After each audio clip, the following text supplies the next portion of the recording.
کہ آج صحافیوں نے پوچھا تو انہوں نے کہہ دیا, پرسوں تک تو جو ملاقات ہوئی تھی کوئی انکلینیشن نہیں دی, but he was fed up. تو میری یہ بھی خبر ہے سر کہ ان کو یہ خدشہ ہے کہ ان کو انکمیونیکاڈو کر دیا جائے گا, اور ایک بار کر دیا گیا تو یہ فیصلہ توشخانہ 2 کا فیصلہ بھی تو ایمیننٹ ہے نا ابھی سر, وہ تلوار لٹک رہی ہے. تو اس سے پہلے انہوں نے کہا کہ میں یہ بات جو ہے یہ کر دوں, یہ وضاحت دے دوں اور یہ اس کے اوپر کام شروع ہو جائے, یعنی کہ فیصلہ تو وہ کر چکے ہوئے تھے. جی آبویسلی انہوں نے فیصلہ کیا ہوا تھا, اسی لیے جو لوگ وہاں پہ ملنے آئے کسی کے ساتھ کوئی ایسا وہ لوگ کہتے ہیں ہمارے ساتھ کوئی کنسلٹیشن نہیں ہوئی, بس خان صاحب had made up his mind. اور یہ ان کی, میں اگین آئی وڈ سے, یہ ان کی ڈسکریشن ہے جی, ان کی ثوابدید ہے. بالکل ہے سر, مگر ابھی آپ نے پہلے کہا کہ وہ تو ایسا کچھ نہیں کر رہے تھے جو خان صاحب کہتے تھے نہ کرو, لیکن یہ بھی اب میری خبر ہے سر کہ جو essentially the straw that broke the camel's back وہ پشاور جلسہ تھا. جب پبلک پرسپشن اتنی منفی ہو جائے, جب عوام کو لگنا شروع ہو جائے کہ ہمارا وزیر اعلیٰ جو ہے وہ کمپرومائزڈ ہے یا وہ نہیں بات کر رہا جو ہم چاہتے ہیں کہ وہ کرے, یہ بات بہرحال بہت معنی خیز تھی عمران خان کے لیے. نہیں, اب وہ جو جلسہ تھا پشاور والا, وہ صرف کوئی کے پی والوں کا جلسہ تو کوئی نہیں تھا نا, اس میں تو لوگ پنجاب سے بھی آئے ہوئے تھے, لوگ سندھ سے بھی بہت قافلے اس طرف آپ کو لگتا ہے انٹرنل جاب تھی کیونکہ انکوائری کمیٹی بھی تو بیٹھی تھی؟ بالکل, میں یہ سمجھتا ہوں کہ وہ پلانٹڈ لوگ تھے, وہ عام عوام نہیں تھی, اور وہ پھر لوگوں کا پتہ بھی لگ گیا, اسپیشل برانچ والوں نے بندے ڈھونڈ بھی لیے, پلانٹڈ لوگ تھے. بہرحال وہ ان کے پیچھے جو لوگ تھے انہیں بھی ڈھونڈ لیا گیا, اور خان صاحب کو بتا دیا گیا تھا کہ اس سارے پلانٹڈ شو کے پیچھے کون کون لوگ تھے. اپنے لوگ تھے سر. دیکھیں, پر جن کو تکلیف ہوگی علی امین سے, انہوں نے یہ حرکت کروائی ہوگی. جہاں ہزاروں کے جلسے میں 20-25 آدمی کھڑے ہو کے یہ گندی حرکت کروانا, that does not show کہ پورا صوبے میں کوئی اس قسم کی انریسٹ ہے. تو آپ کو لگ رہا ہے کہ اپنے لوگوں نے پیٹ میں چھرا گھونپا ہے سر؟ دیکھیں جی, چھرا گھونپنے والے اپنے تو نہیں ہوتے, چھرا گھونپنے والے تو بیسیکلی بغیرت قسم کے لوگ ہوتے ہیں. میں یہ سمجھتا ہوں کہ جس نے بھی حرکت کی, علی امین بحیثیت عمران خان کا فالوور, اس کا چیف منسٹر, اس نے خان کو کنوے کر دیا ہے.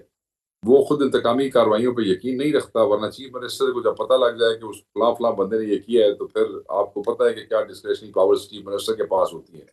But he never did that. انہوں نے جا کے خان صاحب کو بتا دیا. غلطی کیا ہوئی آپ کے نزدیک ان سے سر؟ میں یہ سمجھتا ہوں جی کہ میرے تو دیکھنے میں, میری ذات اگر آپ مجھے کہہ رہی ہیں میرے دیکھنے میں, تو میرے دیکھنے میں تو کوئی غلطی نہیں.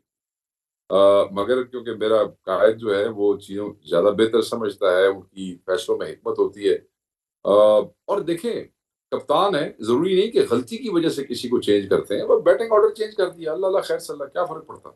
اور سر کہیں نہ کہیں کچھ ہلکے توڑ جوڑ میں تو مصروف نہیں ہوں گے. آپ لوگوں کی 92 سیٹس کی اکثریت تو ہے, یو آر کمفرٹیبل, لیکن 52 اپوزیشن کی بھی ہیں, ادھر سے بھی کہیں رکھنا ڈل سکتا ہے. 145 کا ایوان ہے سر, 73 کی حمایت آپ لوگوں کو درکار ہے. It seems like a walk over, but it's not always that simple نا. آپ ٹھیک کہہ رہی ہیں, جب اس قسم کی چیزیں ہوتی ہیں تو پھر سرٹن کوارٹرز کو پلے کرنے کا موقع ملتا ہے. اور ایک ایسی حکومت جو پاکستان تحریک انصاف کی حکومت سے, ایک ایسی وفاقی حکومت جو تنگ ہے, اور وہ بھی کوئی نہ کوئی تماشا کر سکتے ہیں, مگر بہرحال ہمارے پاس میجورٹی ہے, تو ہم یہی ایزیوم کرتے ہیں کہ اسموتھ ٹرانزیشن ہے. سر فارورڈ بلاکس کا کوئی امکان ہے؟ بیکاز 4 دھڑے تو ہم بھی رپورٹ کر چکے ہیں پشاور سے سر. نہیں, فارورڈ بلاک یہ دھڑے صرف باتیں کہانیاں سنانے کی حد تک سہیل افریدی کے پیچھے ہر کوئی منظم اور متحد ہے سر.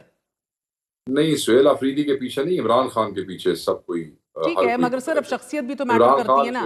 گنڈاپور صاحب also rubbed some people the wrong way. I mean, I like him as much as you do. Probably you like him more actually. یہ اوور اسٹیمیشن ہو گئی, مگر you know I'm very fond of him sir. I thought کہ بڑی ایک اچھی choice تھی at that time. ایک آپ کو بڑا سخت چاہیے تھا ایک فیس کے پی کے میں, given 8 فیبروری کے الیکشنز کے بعد ریزسٹنس کے حوالے سے ایک علامت چاہیے تھی, but wasn't able to. دیکھیں, میری ذاتی رائے ہے, دیکھیں جو جس طرح کی موبلائزیشن علی امین نے کر چھوڑی ہے, جو جن چیزوں کا میں خود علی شاہد ہوں, وہ شاید ہی کوئی اور اتنی بڑی موبلائزیشن کر سکے. اچھا, چیف منسٹر اور نو چیف منسٹر.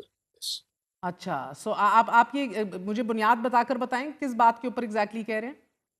میں آپ کو ڈی چوک بتا رہا ہوں, میں آپ کو 26 کی بات بتا رہا ہوں, میں آپ کو 4 کی بات بتا رہا ہوں. انہی جلسوں میں جس کا آپ ذکر کر رہے ہیں وہ تو خود غائب ہو گئے نا for hours at an end. نہیں, وہ خود غائب نہیں ہوئے. سر میرا سوال تو سن لیں, سوال سن لیں, آپ بالکل کریکشن کر دیجیے گا. یہ کریکشن تو عمران خان صاحب نے بھی دے دی تھی پھر, کہ ان کو اسٹیبلشمنٹ لے گئی تھی, اور وہ ان کے بلکہ کوٹ ان کوٹ خان صاحب کے ورڈز میرے سامنے ادھر پڑے ہوئے تھے سر.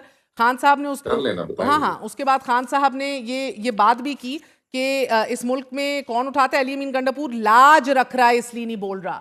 تو اب تو ہٹ گیا علی امین گنڈاپور, اب لاج رکھے گا, کھل کے بولے گا کون لے کر گیا تھا, کہاں لے کر گیا تھا, کیا بات ہوئی تھی. علی امین کو کسی کے اوپر کوئی بات کرنے کی ضرورت نہیں ہے. علی امین نے ایک ہی لاج رکھنی ہے, وہ عمران خان کی پارٹی کی. باقی علی امین کسی کا نہ پابند ہے اور نہ کسی کو جواب دے ہے. تو آج بھی نہیں بولیں گے سر کوئی ڈیٹیل؟ وہ میں نے کہا نا, اس نے صرف عمران خان اس کی پارٹی کی لاج رکھنی ہے, وہ صرف عمران خان کا پابند ہے. باقی وہ کسی کا نہ پابند ہے اور نہ کسی کو جواب دے. سر علی امین صاحب کے ہوتے ہوئے مولانا فضل الرحمان صاحب بھی بڑے دکھی تھے, جو آپ لوگوں نے کوششیں کی کہ چلیں اب سکھی ہو جائیں. ہاں اسی لیے پوچھ رہی ہوں سر, اب سکھی ہو جائیں گے, اب روابط استوار کر لیں گے آپ مولانا صاحب سے پی ٹی آئی. دیکھیں لوگ دے فیل ٹو انڈرسٹینڈ کہ مولانا صاحب کوئی علی امین کی وجہ سے مخالف نہیں تھے عمران خان صاحب کے. اگر آپ ہسٹوریکلی سارا ٹریک دیکھیں تو آبویسلی پاکستان تحریک انصاف آئی, مولانا صاحب کی یہاں پہ گورنمنٹ تھی, مولانا صاحب کا کام چلا ہوا تھا, M N A M P بھی نکلتے تھے, سینیٹر بھی بن جاتے تھے. تحریک انصاف آئی, انہوں نے اس قسم کی اسٹیٹس کو کی تمام قوتیں, اس قسم کے پریشر گروپس کو تباہ کر کے رکھ دیا Pakistan Tehreek Insaf. It so happened کہ پاکستان تحریک انصاف کے جو نمائندے ان کے ساتھ لڑتے تھے وہ علی امین اور اس کی فیملی تھی جو ٹریڈیشنلی وہاں سے لڑتے تھے. بٹ ادر دین دیٹ, علی امین اور نو علی امین, مولانا صاحب has always been against Imran Khan صاحب. وہ تو صحیح ہے سر, مگر یہ مشکل ہو جاتا ہے نا سر. انہوں نے میرے پروگرام میں کہا کہ کلمہ پڑھ کے آئے پھر سے. وہ اس ٹائم پہ کہا کہ جب اسد کیسر وغیرہ مذاکرات کر رہے تھے, خان صاحب نے پہل کرنے کو کہہ دیا, تو انہوں نے کہا اسے کو کلمہ پڑھ کے آئے پھر سے, یہ تو منافقین میں سے ہے, کیا کیا نہیں کہا. and it rubbed him the wrong way.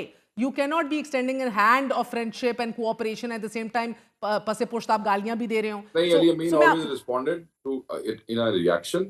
ورنہ مجھے یاد ہے جب اسد کیسر صاحب وغیرہ کی طرف سے یہ آیا کہ ہم نے اس کو الائنس میں لے کے آنا ہے, تو اس میں جو الیکٹورل الائنس کے حوالے سے جو شرائط انہوں نے رکھی تھی, علی امین نے کیٹیگریکلی کہہ دیا تھا عمران خان صاحب کا حکم ہے, جو یہ کہتے ہیں میں کرنے کو تیار ہوں. اس کے باوجود 26ویں ترمیم میں ووٹ دے دیا پیچھے. اب اس کو کیا کریں جا کے. تو سر آپ کو کیا لگ رہا ہے کہ پھر اب نئی شروعات سہیل افریدی صاحب اثر نو کر پائیں گے کے پی کے اندر, اور کیا مختلف ہوگا؟ نہیں, یہ نئی شروعات تو نہیں ہے. جہاں پہ علی امین نے چھوڑا ہے چیزیں تو وہیں سے لوگ آگے لے کے چلیں گے. شروعات کیا ہوتی ہے؟ شروعات اسی دن تھی جس دن عمران خان صاحب کی حکومت 8 فروری کو یہاں پہ آ گئی تھی. وہ شروعات تھی. اب جہاں پہ یہ سلسلہ رکا ہے اس سے آگے وہ لے کے جائیں گے. شروعات نہیں ہے. اور دھڑے بندی کا آپ لوگوں کو کوئی خدشہ نہیں ہے؟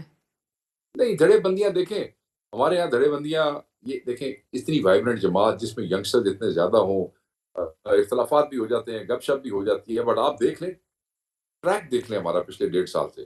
جب خان نے کوئی اہم فیصلہ کیا ہے, چاہے موبلائزیشن کے حوالے سے کیا, چاہے جلسے کے حوالے سے کیا ہے, ہمیشہ اکٹھے ہو کے آئے. کتنی آوازیں آتی تھی جی